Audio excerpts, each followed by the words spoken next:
오늘 하나님께서 주시는 말씀은 출애굽기 3장 1절에서 12절까지 말씀입니다. 출애굽기 3장 1절에서 12절까지의 말씀을 저와 여기 앉아 계신 여러분들께서 한 절씩 교독하여 읽겠습니다. 모세가 그의 장인 미디안 제사장 이드로의 양떼를 치더니 그 떼를 광야 서쪽으로 인도하여 하나님의 산 호렙에 이르매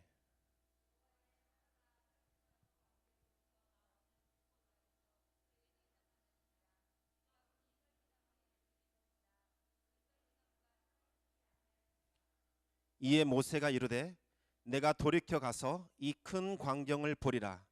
떨기 나무가 어찌하여 타지 아니하는고 하니 그때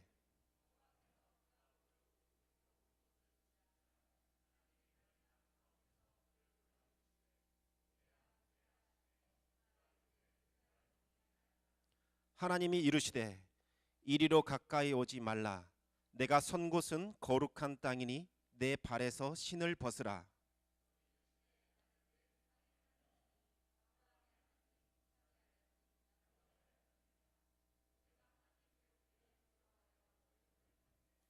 여호와께서 이르시되 내가 애굽에 있는 내 백성의 고통을 분명히 보고 그들이 그들의 감독자로 말미암아 부르짖음을 듣고 그 근심을 알고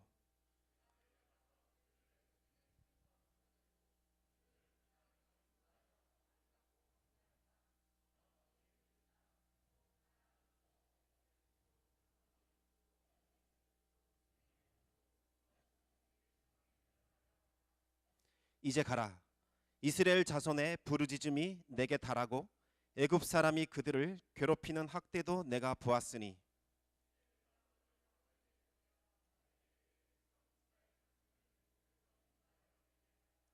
모세가 하나님께 아뢰되 내가 누구이기에 바로에게 가며 이스라엘 자손을 애굽에서 인도하여 내리이까.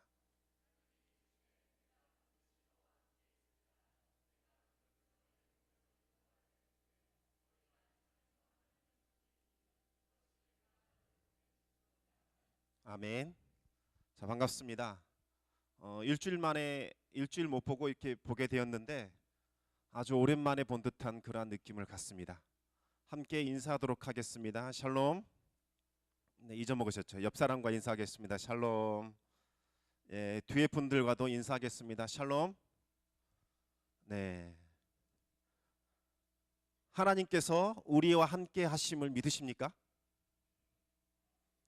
우리의 예배 가운데 우리 하나님께서 함께 하심을 믿으십니까? 하나님은 우리와 함께 하시는 분이십니다. 하나님은 백성들과 거하기를 함께 하기를 그렇게도 원하시고 또 기뻐하셨습니다. 임마누엘이라는 말은 하나님이 우리와 함께 계신다라는 뜻을 갖고 있습니다. 예수 그리스도께서 몸을 입고 이 땅에 오신 이유는 바로 우리와 함께 하기 위해서 사람의 몸을 입고 이 땅에 오신 것입니다. 그리고 예수 그리스도께서 십자가에 못 박혀 죽으시고 부활하신 이유는 우리를 하나님께로 인도하기 위함입니다. 예수 그리스도께서 이제 하나님 우편으로 올라가시고 보혜사 성령님을 우리에게 부어주셨습니다. 보혜사라는 말은 카운셀러, 즉 돕는 자라는 뜻을 가지고 있습니다. 이제 성령님을 우리 가운데 부어주셔서 하나님과 영원토록 교제할 수 있는 그러한 사람들로, 그러한 신분으로 우리를 만들어 주셨습니다. 이 자리에 이미 우리 주님께서 함께 계십니다. 두세 사람이 내 이름으로 모인 곳에는 나도 그들 중에 있느니라. 성령님을 통해서 바로 우리 예수 그리스도께서 이곳에 임재하여 있습니다. 어떤 사람은 그 임재를 느끼기도 하고 또 어떤 사람은 그 임재를 잘 느끼지 못하기도 합니다. 하지만 중요한 것은 바로 이곳에 우리 하나님께서 성령님을 통하여 임재하고 있다는 그 사실입니다. 마음을 열고 하나님의 임재를 느끼시고 또 우리에게 들려주시는 그 말씀을 들으시기 바랍니다. 사람의 뇌는 연구할수록 참 신비하고 또 신비롭습니다. 우리가 의식적으로 생각하고 행동하는 이 모든 현실 생활은 대뇌 피질이라고 하는 곳에서 다 관장한다고 합니다. 그런데 이 의식적인 활동 중에서 반복된 생각과 행동은 손해, 되뇌가 아닌 손해에서 관장한다고 합니다. 이렇게 습관이 만들어져서 아무 생각 없이도 자동화된 행위로 이렇게 튀어나오게 됩니다. 자동차 운전하는 것, 아침에 이를 닦는 것, 수저를 들고 식사하는 것, 그리고 책가방을 싸는 것, 서류 가방을 챙기는 것과 같은 매일 반복되는 행동은 이 손해에 저장이 됩니다. 되뇌는 이 손해하고 업무 분담을 합니다. 그래서 삶의 효율성을 높입니다. 만약 우리가 매일 반복되는 이 행동들을 의식적으로 해야 한다면 상당히 피곤함을 느끼게 될 겁니다. 반복적인 활동은 손해가 담당을 하고 의식적인 활동에만 이 되뇌가 사용이 됩니다. 그래서 에너지를 효율적으로 사용할 수 있도록 그렇게 신비롭게 구성이 되어 있습니다. 그런데 이제 우리가 나이가 들면 모든 일상이 익숙해집니다. 그리고 단조로워집니다. 어린 아이들을 보면 모든 게 다 신기해요. 막 살아 있습니다. 궁금하고 이것도 만져보고 싶고 저것도 만져보고 싶고. 하지만 나이가 들면 더 이상 모든 것들이 새로워지지 않아요. 그렇게 되면 손해에서 다 활동을 합니다. 되뇌는 더 이상 활동을 하지 않습니다.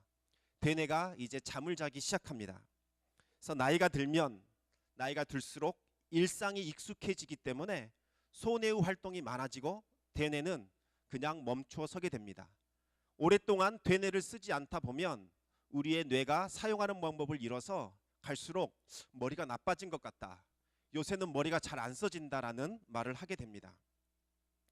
아무리 새롭고 행복한 일일지라도 얼마 지나지 않으면 금방 식상해지고 지루해집니다. 영국 속담에 이런 말이 있습니다. 하루를 행복하게 지내려면 이발을 해라. 그리고 일주일을 행복하게 지내려면 여행을 해라. 그리고 한 달을 행복하기를 원한다면 집을 사라. 1년을 행복하게 지내려면 결혼을 해라. 이런 속담이 있어요.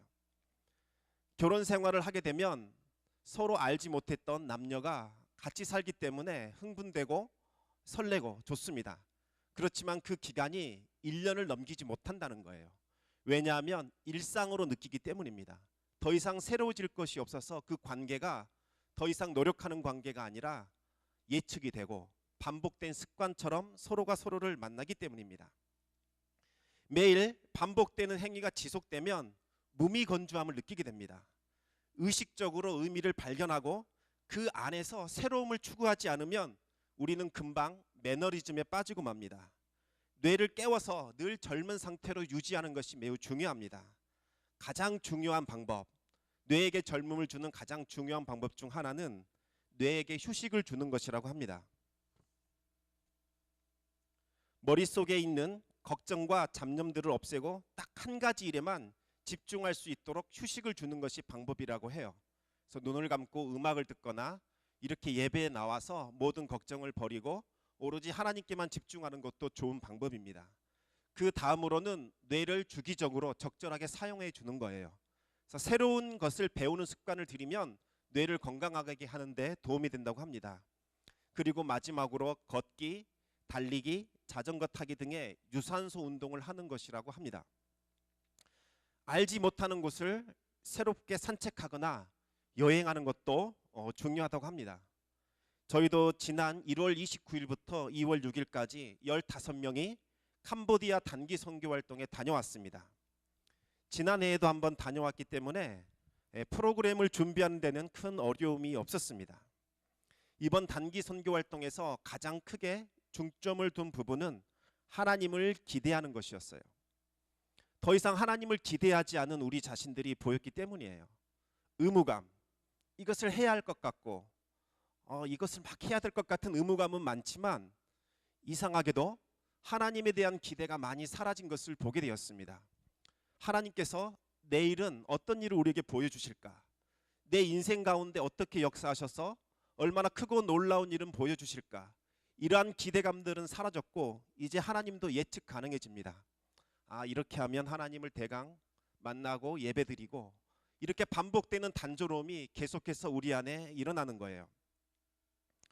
하나님을 새롭게 경험하는 것이 우리의 가장 큰 기도 제목이었습니다. 신앙생활이 반복되면서 예배의 감격이 사라졌습니다. 그리고 예배 또한 매너리즘에 빠지게 되었습니다. 하나님도 과거의 틀 속에 제한하면서 하나님을 새롭게 만나려는 시도를 하지 않게 되었습니다. 이번 캄보디아 선교는 하나님과의 새로운 만남을 경험하는 장이 되기를 그렇게 간절히 원했습니다.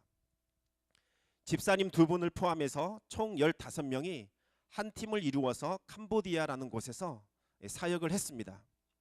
캄보디아라는 새로운 환경과 각자가 맡은 역할, 그 사역들을 통해서 기존에 잘 알고 있었다고 생각했지만 우리는 또 서로를 새롭게 알아가고 또 새롭게 발견하는 기회가 되었습니다. 신동호 선교사님과 박진욱 선교사님, 그리고 이분들과 함께 동역하는 일들, 또 캄보디아에서 만난 아이들과 청년들을 통해서 하나님의 사랑과 은혜를 좀 체험할 수 있었습니다. 정작 우리가 선교를 하러 갔지만 주는 것보다 더 많은 것을 얻어왔다고 다들 고백했습니다. 언어가 다른 청년들과 함께 찬양하고 예배드릴 때 이 가슴 벅찬 예배의 감격이 막 살아났어요. 한국에서도 여러 번 세족식을 했지만 이곳에서 드렸던 세족식은 또 다른 감동으로 다가왔습니다. 캄보디아 청년들도 생전 처음 맛보는 놀라운 경험이라고 이야기를 했습니다.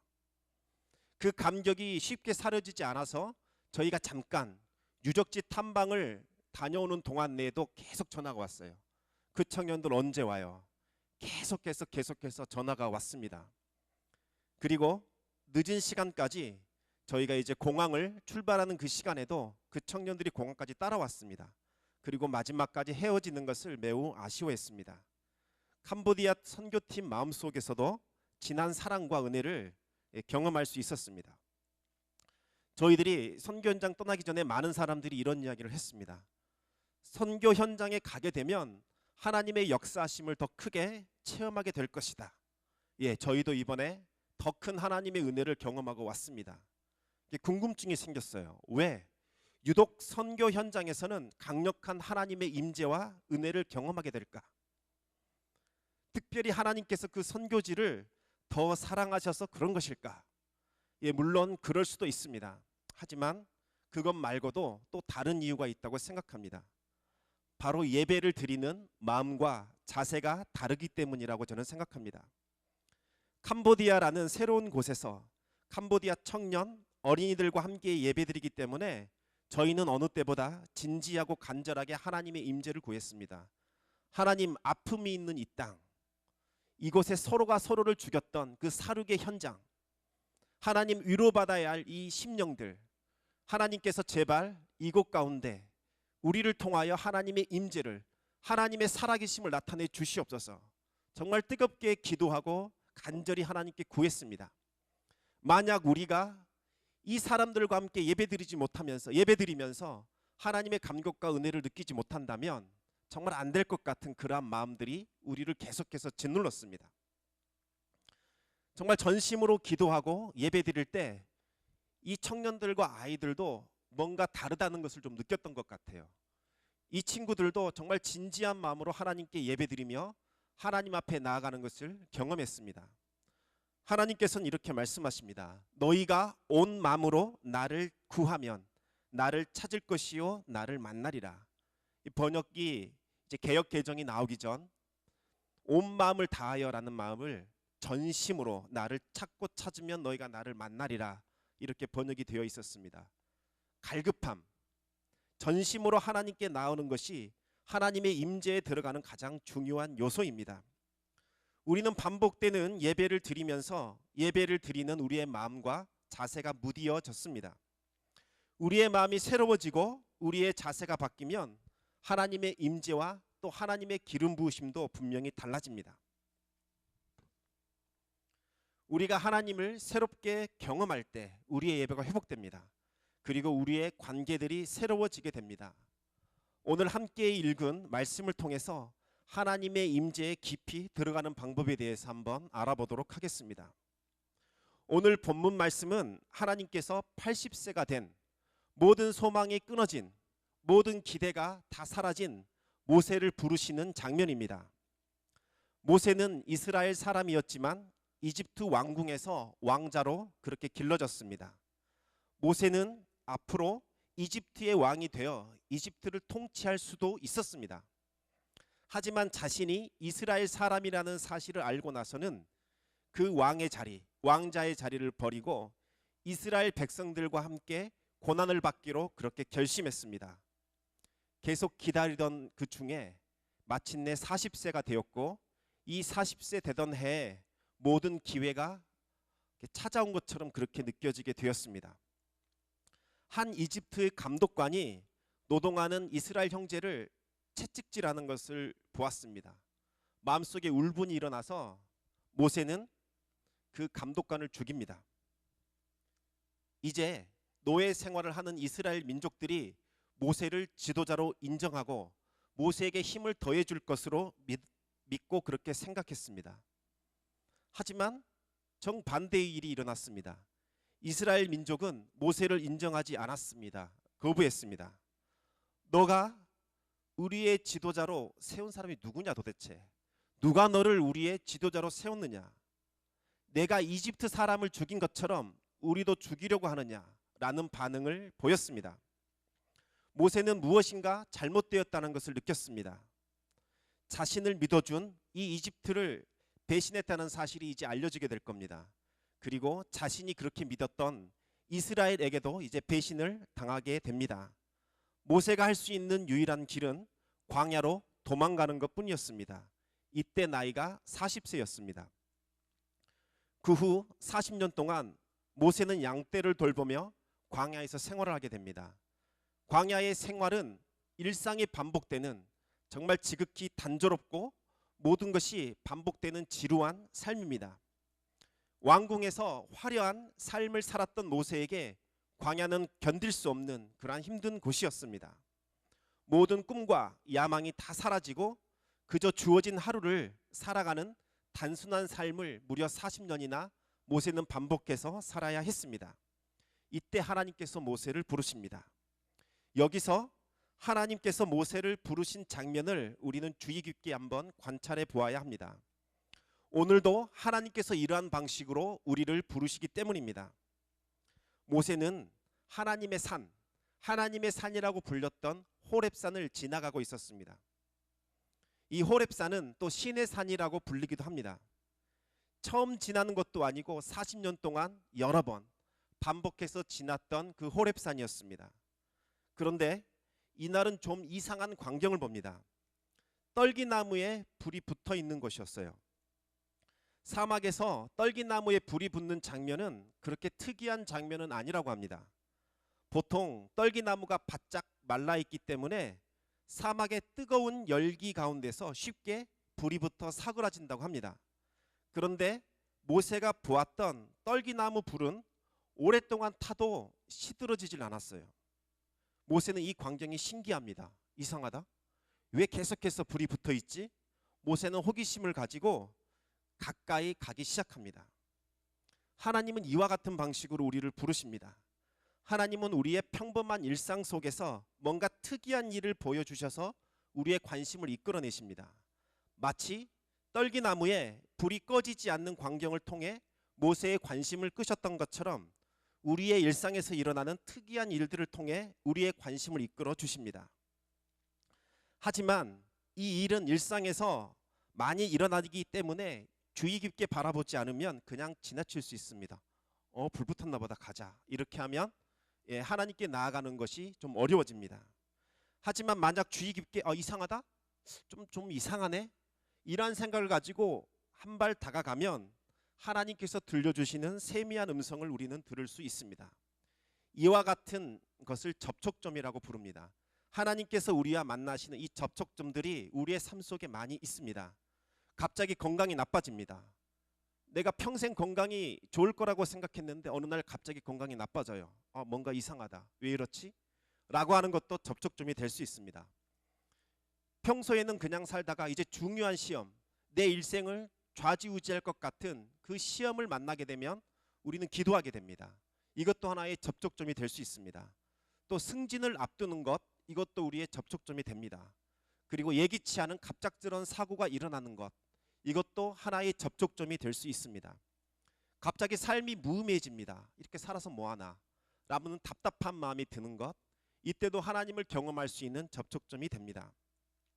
인생에 대한 불안함, 알 수 없는 답답함, 이것도 하나님을 경험할 수 있는 접촉점이 됩니다.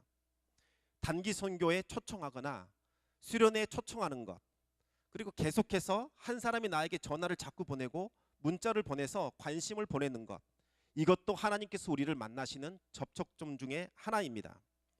우연히 설교를 들으러 갔는데 그날따라 말씀이 내 마음에 다가오는 것, 이것도 하나의 접촉점입니다.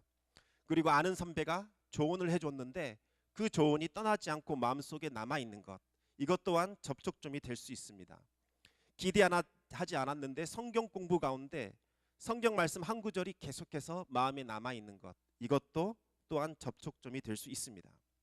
이러한 접촉점들을 통해서 우리는 하나님께 나아갈 수 있고 또 하나님을 만날 수 있습니다. 지금도 하나님은 우리를 만나시기 위해서 우리의 인생 가운데 수많은 접촉점들을 보내주고 있습니다. 또한 준비하고 있습니다. 마음의 문을 열고 하나님을 만나기를 소망하면 이러한 접촉점들을 통해 하나님을 만날 수 있습니다. 모세는 떨기나무에 불붙는 광경을 보기 위해 하나님께 나아갑니다. 모세가 다가오자 하나님은 먼저 모세의 이름을 부르십니다. 모세야, 모세야. 그러면서 모세에게 한 가지 요구를 하십니다. 내가 선 곳은 거룩한 땅이니 내 발에서 신을 벗으라 라고 말씀하십니다. 이 말씀은 우리가 하나님의 임재를 경험하고 또 하나님과의 임재를 유지하는 중요한 비밀이 숨겨져 있습니다. 먼저 모세가 선 곳은 거룩한 땅이었습니다. 거룩하다는 말은 구별되었다라는 말과 같습니다. 거룩한 땅이란 말은 하나님께서 그 땅을 특별하게 구별해 놓으셨다, 이런 의미가 있습니다. 그 땅 자체가 원래부터 본질적으로 거룩한 땅이라는 의미가 아니라 하나님께서 그 땅을 구별하셨다. 하나님께서 그 땅을 구별하셔서 하나님 자신을 드러내시는 땅으로 삼으셨다라는 의미가 있습니다. 하나님께서 자신을 드러내시는 그 장소로 사용하셨기 때문에 그 장소가 거룩한 땅이 되는 겁니다. 우리가 드리는 이 예배 장소도 거룩합니다. 왜냐하면 하나님께서 이 장소를 우리를 만나 주시는 예배의 장소로 구별하셨기 때문입니다. 그리고 또 우리 자신도 마찬가지입니다. 성령님이 거하실 곳으로 우리를 하나님께서 구별해 주셨기 때문에 우리는 거룩한 사람들이 되는 겁니다. 우리가 도덕적으로 흠이 없고 완벽해서 거룩한 것이 아니라 하나님이 우리를 하나님의 소유로 구별하셨기 때문에, 그리고 우리 안에 하나님의 영이신 성령을 부어주셨기 때문에 우리는 거룩한 것이 됩니다. 만약 우리가 죄를 짓고 윤리적으로 도덕적으로 흠집이 있다 하더라도 거룩함이 사라지는 것이 아닙니다. 여전히 우리는 거룩합니다. 왜냐하면 우리의 행위에 거룩함이 있는 것이 아니라 하나님께서 우리를 구별하여 선택하셔서 하나님의 것으로 삼으셨기 때문에 거룩한 것입니다. 이제 우리에게 주어진 임무는 거룩함을 손상시키지 않는 거예요. 이미는 우리는 거룩하게 됐는데 하나님의 소유로 우리 자신을 계속 지켜나가는 것이 거룩함을 유지하는 방법입니다. 마치 우리 몸이, 소중한 우리 몸에 상처를 내지 않고 문신을 새기거나 여기에 막 자해를 하거나 이런 행동을 통해서 우리 몸을 상처내지 않는 것처럼 우리에게 주어진 임무는 하나님이 우리를 구별하신 이 상태를 계속 유지하는 것, 이것이 중요합니다. 아무튼 거룩함을 손상시키지 않은 것은 우리를 하나님께 구별하여 드리는 것, 바로 이것이라고 할 수 있습니다. 하나님은 거룩한 장소에서 우리를 만나실 때 우리에게 요구하는 것이 있습니다. 바로 우리 발에서 신을 벗으라는 이야기입니다. 신을 벗으라는 그 명령에는 여러 가지 의미가 있습니다. 먼저 첫 번째는 더러운 죄를 씻으라는 의미가 있습니다. 먼지가 많은 이스라엘 지방에는 신발에 더러운 먼지나 오물이 묻습니다. 신발은 죄악에 오염된 더러운 행위와 마음을 상징합니다. 이스라엘 사람들은 집에 들어갈 때 반드시 발을 씻고 들어갑니다.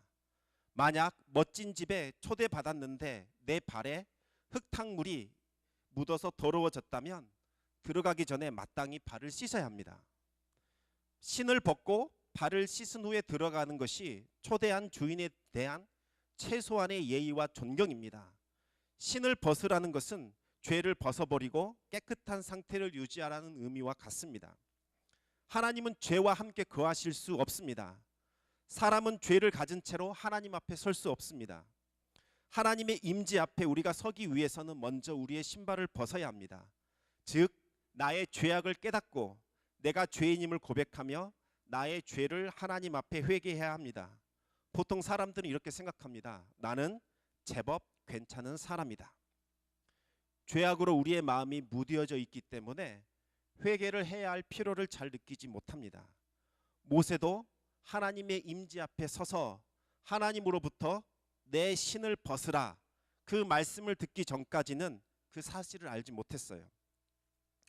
우리는 예배의 자리에 나올 때마다 우리의 마음을 살펴야 합니다.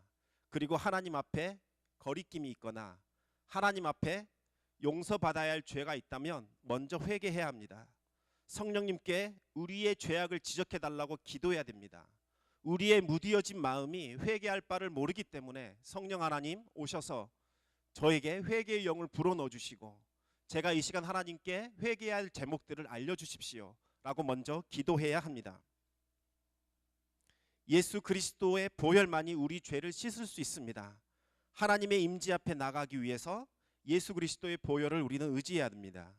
예수 그리스도의 보혈로 우리를 씻으시고 덮어달라고 늘상 기도하며 우리가 하나님 앞에 나가야 합니다.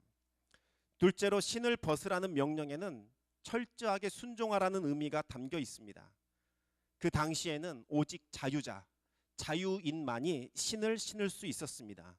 종이나 노예는 신을 신을 수 없습니다. 내 신을 벗으라는 말씀은 너는 나의 종이 되어야 한다라는 말과 같습니다.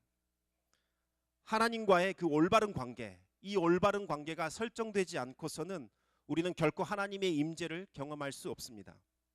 예수님을 믿는다는 것은 예수님을 영접하는 것과 같습니다. 요한복음 1장 12절 말씀에 이 말씀이 잘 나타나 있습니다.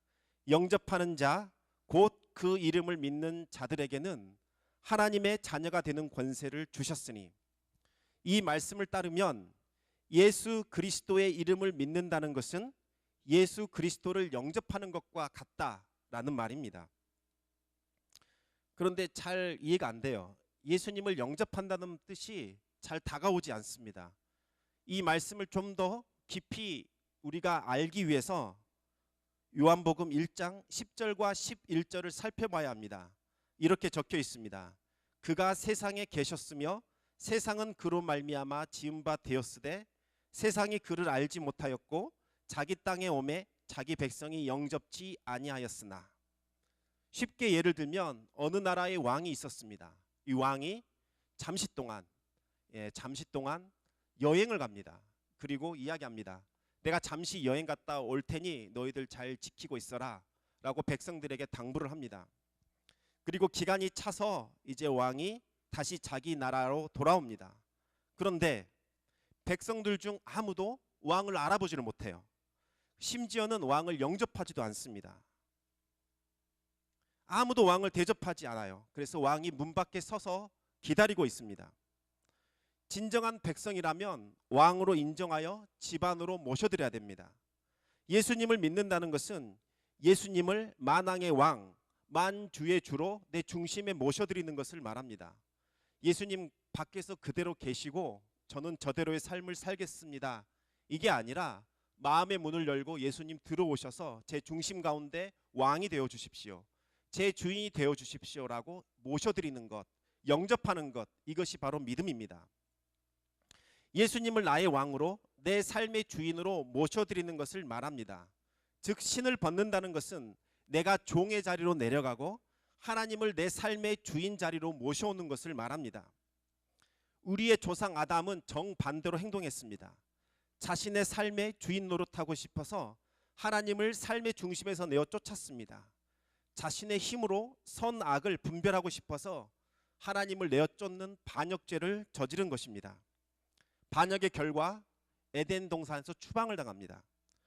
에덴은 하나님의 임재가 있는 곳, 하나님의 거하심이 있는 곳을 상징하는데 이곳에서 추방을 당했습니다. 다시 말하면 내 중심 속에 내가 왕이 되었을 때 하나님의 임재로부터 멀어지는, 하나님의 임재로부터 추방되는 결과를 가져오게 됩니다. 내가 주인이 된 결과 우리는 생명을 잃어버리고 모든 지위도 다 잃어버리게 됩니다. 땀 흘리며 수고하지 않으면 살아갈 수 없는 그러한 존재로 타락하고 말았습니다. 하나님을 믿는다는 것은 하나님과 나의 관계를 다시 원상으로 복구시키는 것을 말합니다. 하나님이 내 삶의 주인 되시고 나는 하나님의 종이 되는 것을 말합니다. 하나님의 종이 되기를 기뻐하여 하나님 앞에서 내 자신을 겸손하게 낮추는 것을 말합니다. 하나님 앞에서 모든 권리들을 다 포기하고 하나님께 넘겨드리는 거예요. 하나님, 제 삶을 하나님께 넘겨드리겠습니다. 하나님께서 제 삶을 사용하여 주십시오. 하나님께서 제 삶을 인도하여 주십시오. 하나님께서 말씀하신 대로 그렇게 살겠습니다. 이것이 바로 믿는다는 것을 의미합니다. 그런데 재미있는 사실은 우리가 종이 되기로 작정할 때 하나님은 우리를 종으로 부르시지 않습니다.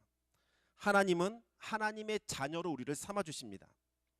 하나님의 자녀가 누리게 되는 모든 권세와 능력을 우리에게 허락하십니다. 하나님의 자녀가 누리게 되는 모든 풍성한 삶으로 우리를 채워주십니다. 하나님의 자녀가 누리게 되는 놀라운 하나님과의 그 친밀감, 하나님의 말씀이 들리기 시작하고 하나님의 어루만지심이 경험되고 내 장래일에 대하여 하나님이 꿈을 통하여 예언을 통하여 직감을 통하여 다른 사람을 통하여 알려주시는 것들이 들리게 됩니다. 하나님의 임재를 경험하기 위해서는 철저하게 순종하고 낮아지는 자세를 가져야 합니다. 세 번째로 신을 벗으라는 명령에는 내가 영원히 너와 함께한다는 약속이 들어 있습니다. 오직 하나님께만 영원한 생명이 있습니다. 하나님께 속해 있는 생명을 성경에서는 영원한 생명, 줄여서 영생이라고 부릅니다. 굳이 하나님께 속해 있는 생명을 영생이라고 부르는 이유는 우리가 가진 이 유한한 생명과 차원이 완전히 다르기 때문입니다. 우리가 가진 생명은 병들고 약하고 시간이 지남에 따라 소멸해 갑니다. 한계가 있는 생명입니다. 마치 꺾어진 꽃이 가지고 있는 그 잠시 남아있는 생명력과 같습니다.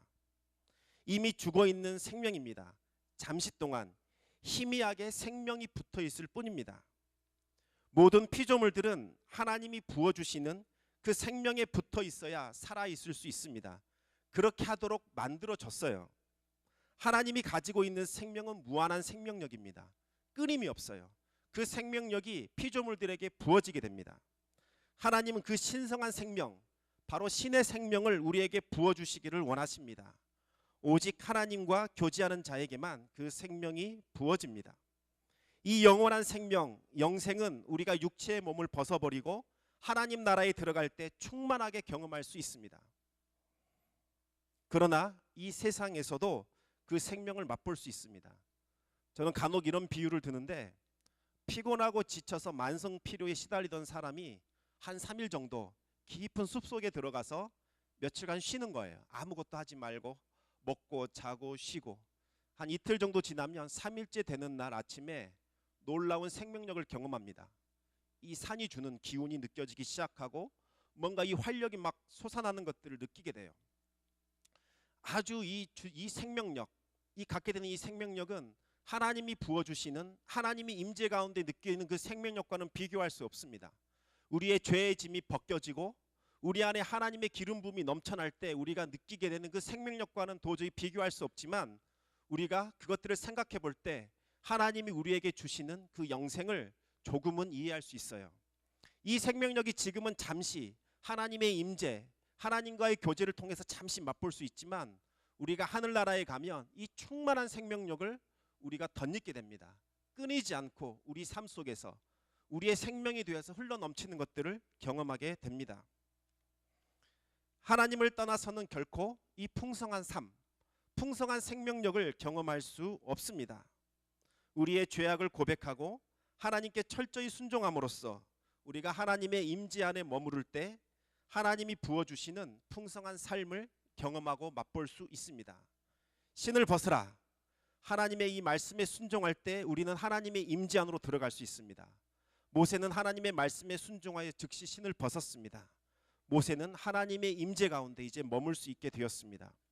하나님은 모세를 통해 앞으로 이루실 일에 대해서 말씀하셨습니다. 원대한 비전과 계획을 알려주셨습니다.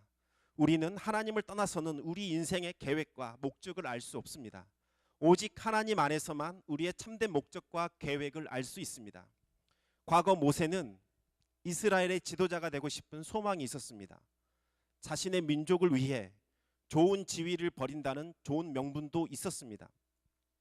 자신의 힘과 능력과 지위와 지혜를 가지고서 해낼 수 있을 것이라고 믿어 의심하지 않았습니다. 자신을 믿고 과감하게 실행했습니다.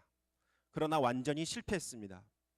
이스라엘의 백성을 마음을 얻기에는 턱없이 부족했습니다. 열정만 있었지 아무런 계획도 없었고 지도력 또한 갖추지 못했습니다. 광야에서 40년 양을 치면서 자신의 무능력과 부족함을 뼛속 깊이 경험했습니다. 요즘 머리빨이라는 게 있잖아요. 연예인 중에서 머리를 삭발로 시키면 볼품이 없어지는 거. 일종의 이 머리빨로 먹고 사는 사람들처럼, 또 게임을 하다 보면 아이템빨이라고 하더라고요.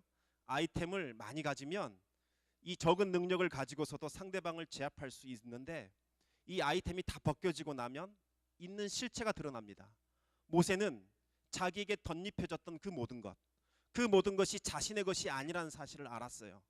애굽의 왕자라는 지위, 존경, 그 모든 것들은 자신에게 있는 것이 아니라 남이 준 것에 불과하다는 사실을 알았고, 그것이 사라졌을 때 정말 아무것도 아닌 존재라는 것을 절감하게 되었습니다. 80세가 된 이 모세는 두 번 다시는 그런 꿈조차도 꾸지 않았습니다. 실패한 인생이라고 여겼습니다. 모세는 하나님의 임재 안에 머물면서 예전에 가졌던, 그러나 포기해버렸던 그 꿈을 다시 얻습니다. 자신의 힘으로 시도해서 완전히 실패했지만 이제는 하나님의 능력으로 그 일들을 성취하게 될 것이라고 하나님께서 말씀하십니다. 신을 벗고 맨발로 하나님 앞에 섰을 때 하나님은 놀라운 일들을 행하십니다. 하나님의 능력이 맨발로 서 있는 모세와 함께 하셔서 놀라운 기적을 행하십니다. 하나님은 10가지 재앙을 통하여 바로의 마음을 꺾으십니다.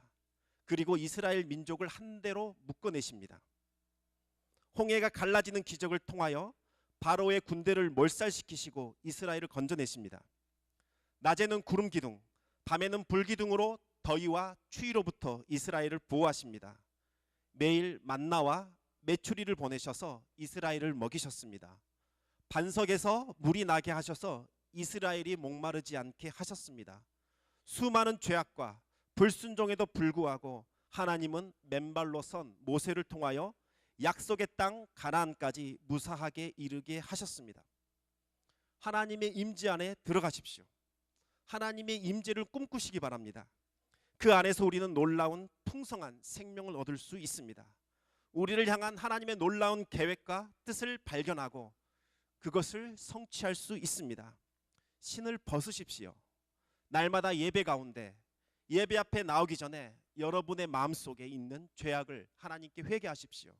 죄가 떠오르지 않는다면 하나님께 기도하십시오. 성령 하나님, 마음을 살펴주시고 내 중심에 죄악이 있다면 지적하여 주십시오. 제가 회개하기를 원합니다. 이것이 신을 벗는 행위입니다.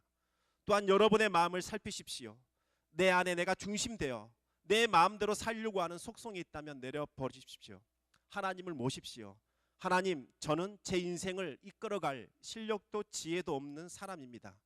저는 탐심만 가득하고 욕심만 가득하여 조바심에 이렇게 움직이는 사람일 뿐 저는 제 인생을 올바로 이끌어갈 수 있는 능력이 없습니다. 하나님께서 오셔야겠습니다. 주님께서 제 중심에 오셔서 제 삶을 인도해 주셔야겠습니다. 이것이 신을 벗는 것입니다. 그것을 통해서 하나님은 여러분의 꿈들을 다시 일으켜 세우십니다. 이제는 내가 하겠다. 과거에 너는 실패했지만 네가 맨발로 서서 나와 함께 할 때, 나의 임재 가운데 머무를 때 내가 너를 통해서 네의 모든 실패했던 과거의 기억들은 지워주고 내가 너를 통하여 놀라운 일들을 보여주시겠다. 하나님께서는 그렇게 약속하십니다. 하나님의 임재를 사모하십시오. 갈망하십시오. 갈급해하십시오. 그것이 없으면 죽을 것 같은 그러한 마음으로 하나님께 나오셔야 됩니다. 그저 반복되는 일상이 반복된다면 여러분의 마음을 새롭게 하십시오. 하나님의 임재를 구하시고 하나님의 임재 안에 머물기를 여러분의 생명보다도 소중하게 여기시며 이 자리에 나오시기 바랍니다. 그럴 때 하나님은 여러분에게 놀라운 기름 부음과 임재를 맛보도록 해 주실 것입니다. 그리고 여러분을 통하여 하나님께서 장차 이루실 일들에 대한 그 놀라운 계획과 비전과 꿈들에 대해서 여러분에게 말씀해 주실 것입니다. 우리 함께 기도하겠습니다. 반주 잠깐 해주시면 좋겠는데요. 우리의 마음을 하나님 앞에 한번 내려놓으면 좋겠습니다. 하나님께서 이 자리에 계십니다. 하나님께서 지금 임재하여 계시고 계속해서 우리의 마음들을 노크하고 계십니다. 문을 열어라. 내가 너와 함께 있기를 원한다. 내가 너를 사랑한다. 나는 너에 대해서 놀라운 뜻과 계획과 네 인생을 향한 놀라운 비전을 갖고 있다. 너는 그 일을 행할 수 없지만 나는 그 일을 행할 수 있는 능력이 나에게 있다. 아들아, 딸아, 나를 믿어라. 내가 너를 풍성한 삶으로 인도하기를 원한다. 그 하나님의 음성을 들으시기 바랍니다. 그리고 여러분의 마음을 내려놓으십시오. 하나님, 신을 벗기를 원합니다. 내 마음속에 있는 죄악들을 지적하여 주십시오. 내 마음속에 내가 주인으로 살았던 것 아버지 앞에 회개합니다. 내려놓기를 소망합니다. 하나님, 저는 구제불능이 된 것 같습니다. 도저히 길이 열리지 않고 답답하고 아버지 하나님, 아무리 보아도 사방이 다 막힌 것 같은 답답함이 있습니다. 이 문제를 해결해 주실 수 있습니까? 하나님, 오시옵소서. 이제 하나님께서 말씀하시면 순종하겠습니다. 모세가 그랬던 것처럼 우리가 우리의 신발을 벗읍시다. 우리의 신을 벗고 하나님 앞에 나아갑시다. 우리가 함께 기도하겠습니다. 아버지 하나님 이 시간 우리 마음의 중심을 내어놓습니다. 아버지 하나님, 우리의 신을 벗습니다. 오시옵소서. 성령 하나님, 이곳이 하나님의 임재로 채워주시옵소서. 아버지 하나님의 임재로 채워주시옵소서. 아버지 하나님의 살아계심이 이곳에 나타나기를 소망합니다. 아버지 하나님, 우리의 좌절된 아버지 우리의 꿈과 모든 계획들이 아버지 앞에 신을 벗고 하나님의 임재 앞에 들어설 때 새롭게 회복하는 것들을 경험하고 느끼기를 소망합니다. 아버지 하나님, 우리에게 힘이 없음을 고백합니다. 아버지 하나님, 어떻게 해도 도저히 방법이 없는 이 상황 속에서도 하나님은 역사하실 수 있는 분이심을 고백합니다. 80세가 되어서 모든 소망이 끊어지고 더 이상 아무런 꿈을 꿀 수 없는 그 모세를 찾아오셔서 하나님의 임재 가운데 그를 다시 품어주시고 새롭게 하신 하나님께서 우리를 또한 새롭게 하실 것을 믿습니다. 아버지 하나님, 우리의 마음을 열어주시고 하나님의 임재 앞에 아버지를 엎드리게 하여 주시옵소서. 성령님 역사하여 주시면 감사합니다. 인도하여 주시고 이끌어 주시옵소서. 아버지 하나님, 감사와 찬양을 드립니다. 오직 하나님께만 풍성한 삶이 있음을 고백합니다. 하나님이 없이는 우리는 살 수 없는 존재임을 고백합니다. 이 시간 하나님의 임재 가운데 우리가 머물러 있기를 원합니다. 하나님과의 친밀한 교제가 다시 살아나기를 원합니다. 내 신을 벗으라 말씀하셨던 그 말씀에 이제 순종하여 앞으로 나아갑니다.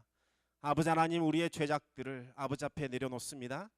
아버지 하나님, 우리의 숨겨진 은밀한 죄악들을 지적해 주셔서 하나님 앞에 남김없이 고백하는 저희들 되게 하여 주시옵소서. 또한 우리의 인생에 지금껏 우리가 주인 노릇하며 우리의 인생을 살아왔던 것 고백합니다.